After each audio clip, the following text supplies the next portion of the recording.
these women are gonna hit the top 15 nor sniff a belt. What do we have? Aldean is a pressure fighter, pressure boxer. Whereas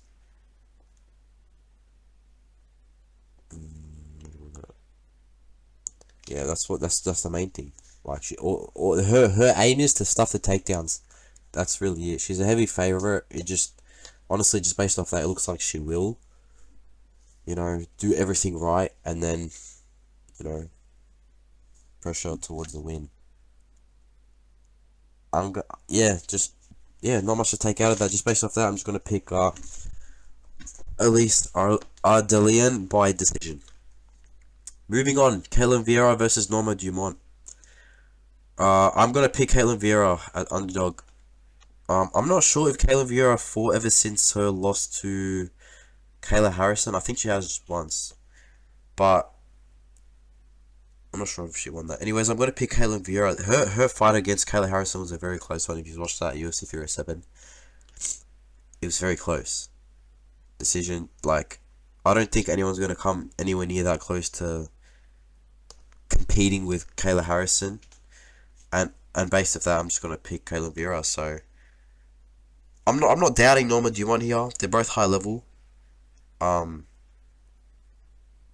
will get the edge in the grappling, I'd imagine. But you can definitely look out for Dumont's boxing and just overall striking. But I don't see it doing too much. I don't see it having an effect. So yeah, I'm gonna pick Vieira at plus 150. Moving on, Dante Johnson versus Cedric Dumas. Dante Johnson was on the Contender Series not too long ago, actually. Yeah, 6-0 unranked, and Dumas has not had a very good run in the UFC. Yeah, I don't see anything going like. Dumas' his skill set is not very high. I don't expect much from him at all. I don't see what he can do to win. But on the other hand, Johnson has no experience, little to no experience. He's don't have too much in the caliber. His skill set is limited. So to be honest, I don't understand the odds being so far. I think it should be pretty even odds. And you know what? I'm gonna pick Dumas anyways because just for the fact that he's been in the UFC for some time, he can just experience his way into this one. And regardless of what Johnson has for him, yeah, I see Dumas by decision. And I don't imagine it being a very entertaining fight, but nonetheless, yeah, I'm picking Dumas. Moving on, Timmy Kwamba versus Chang Ho Lee.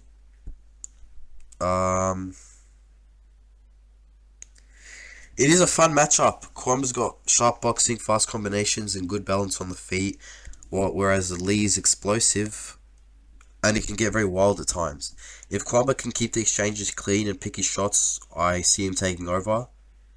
It's just a matter of what happens, like if that will happen. I think so. It's a pick 'em, correct? Yeah.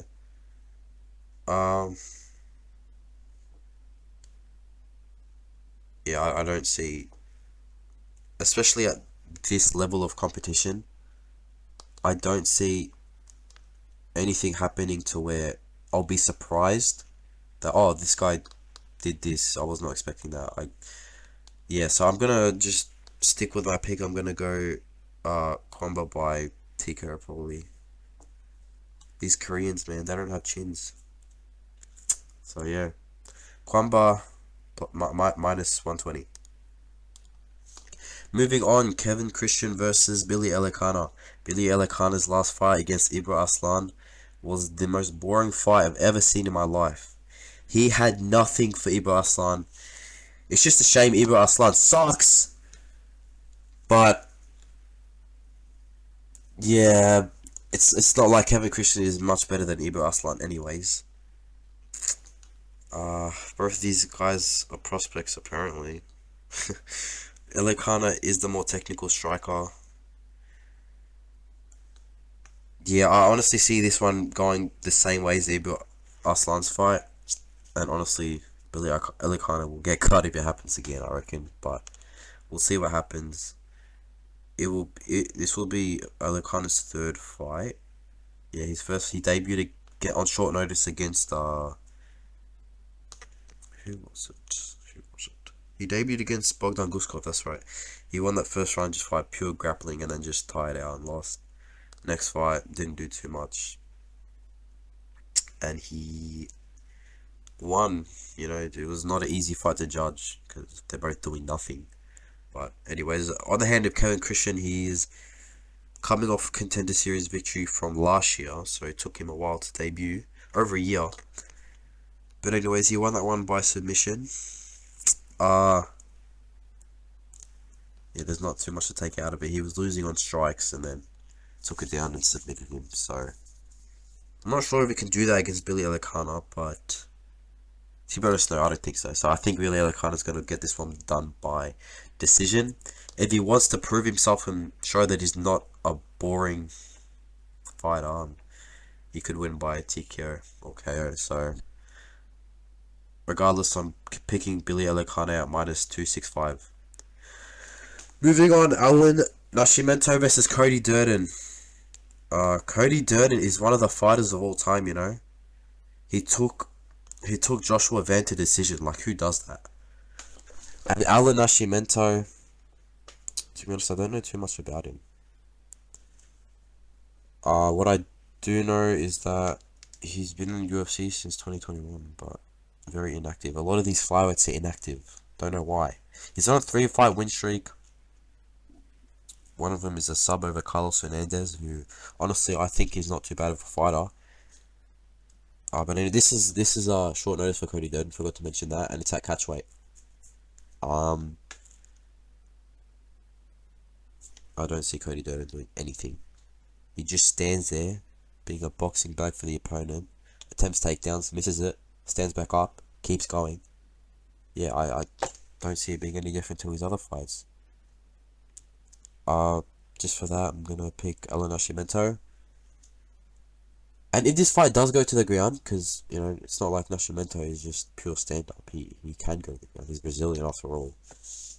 He can 100% submit Durden. Because Durden it's probably just going to be a lack of confidence that gets him losing. Because he doesn't have too much going for him at the moment. He's on a 2-fight losing streak. And yeah, Nascimento will win one way or another. And I'm going to go with submission, not KO actually. So yeah, Nascimento minus 300 favourite. He will win. Moving on, Charles Radke. I think we're on the main card now. Yeah, Charles Radke versus Daniel Frenza. If you've watched Charles Radke's last fight, was against Mike Mallet. It was not a very good performance, but I guess you could say it aged well, considering that Mike Mallet is now ranked at number 15. If you want to take that loss aside, he lost to Carlos Prates, which of course is also not bad of a loss. And he's 3-2 in the UFC.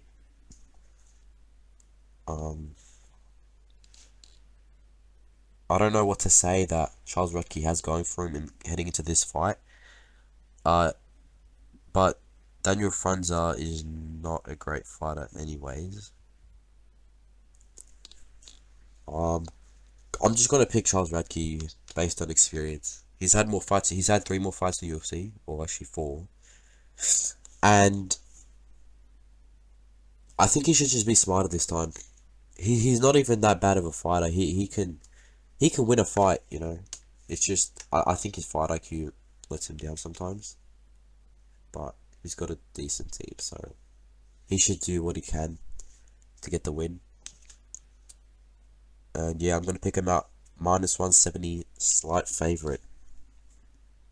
Probably, you know what, I'm going to pick him by TKO, okay. Yeah. Moving on, Isaac Dalgarian versus Yadir de Valle.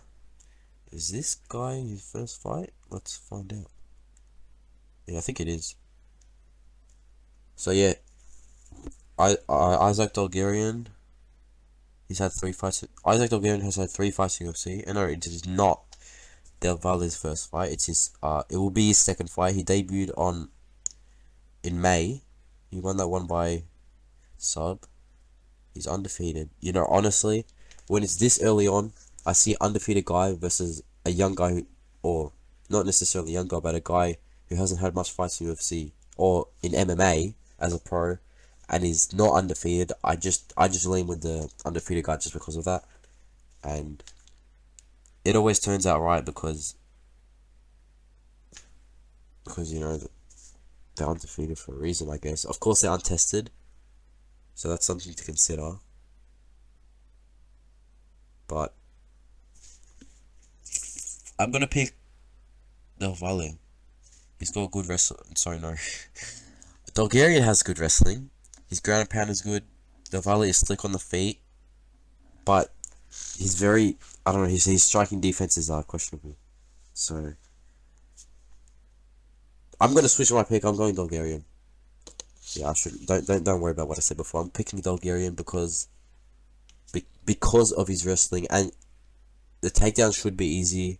I am considering how Del Valle's striking defense is green, so he certainly is untested, and yeah, he's untested. He hasn't faced a good striker. Not that Bulgarian is, but I think he'll. I think Bulgarian is a fighter who can handle pressure. So yeah, I'm gonna pick Bulgarian at -250 favorite. Moving on, Jeremiah Wells versus Temba Gorimbo. If you guys remember, Temba Gorimbo's last fight in December versus Vicente Luque was very bad. Before that, he was on a 4-fight win streak, one including a very early knockout over Pete Rodriguez. Yeah, you must be asking who's Pete Rodriguez. That guy is the guy who got knocked out by JDM on his debut. And you would think he sucks, but honestly, I rate that guy. He got cut anyways, but I see it as a good win. That's why I'm mentioning it. So yeah, that is one of Temba Grimbo's wins. Jeremiah Wells, uh,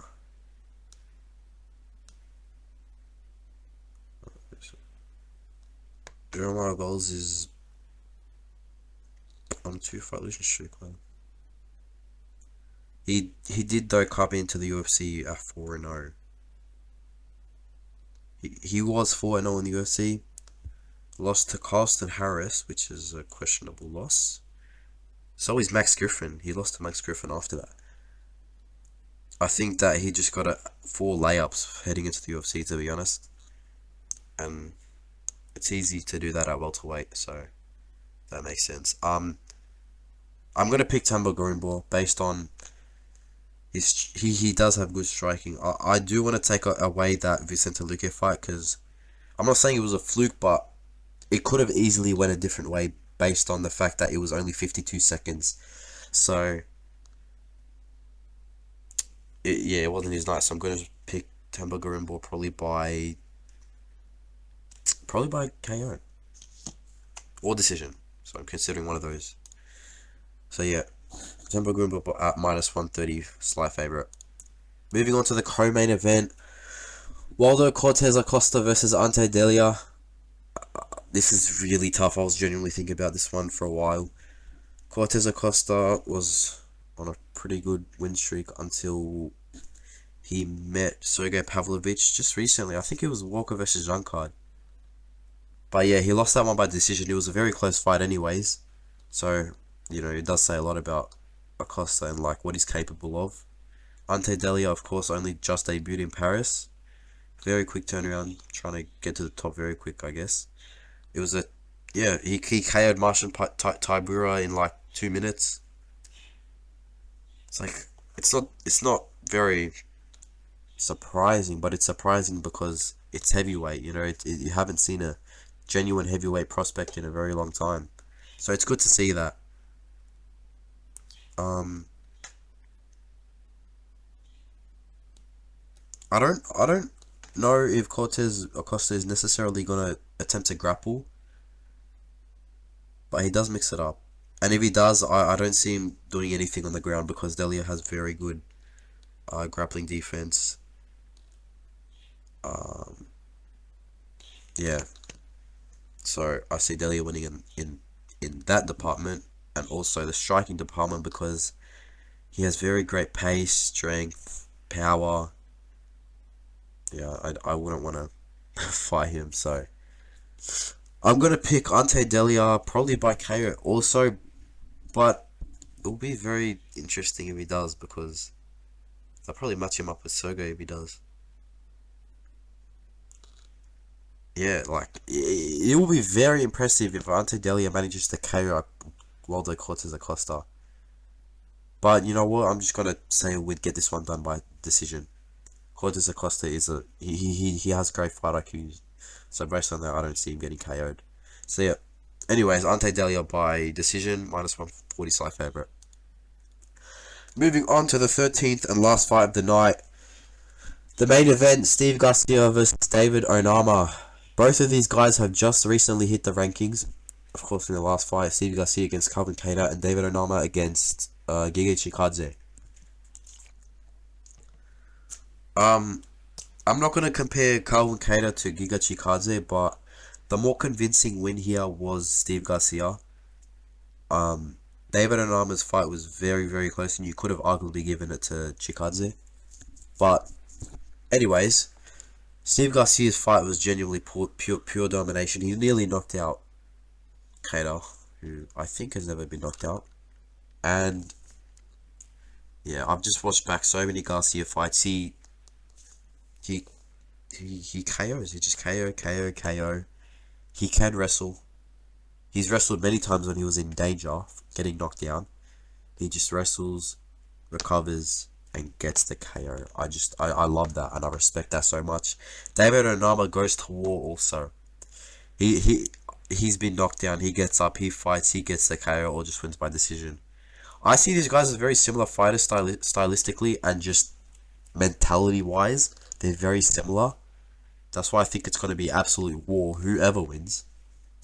I do think Steve Garcia can have bad entries sometimes though, and he has paid for that before. He's been knocked out for bad entries, and David Onama is very precise. He has counters. You know, I think David Onama can get the KO just based on that, but of course I want to consider other things. Yeah, either of these guys can KO each other. Both have a questionable chin too. I see a KO from Steve Garcia and I see a KO from David Onama. This is really tough. I'm gonna go with David Onama by KO, just based on bad entries. Like, don't be surprised if this is in round one. You don't have to necessarily think David Onama is that good for KOing him in round one. You can just understand that, wow, Steve Garcia's entries are really that bad. But if that doesn't happen, I do still see a KO by Steve Garcia as the fight goes on, because that's when I think he shines the best anyway, even though his KOs are early on. Yeah.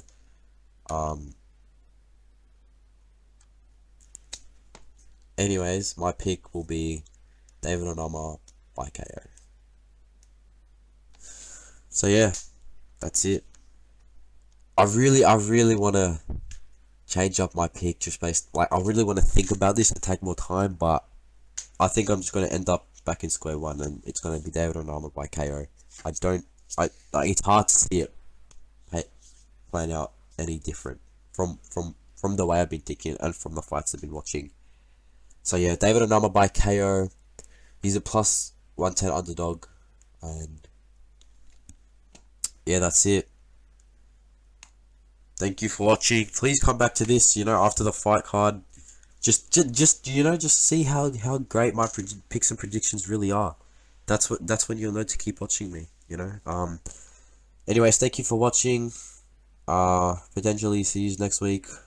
Maybe recap this one after the fight card. And yeah, tune into this amazing, greatest fight card of all time. One of the fight cards of all time. So yeah, thank you for watching. and see ya.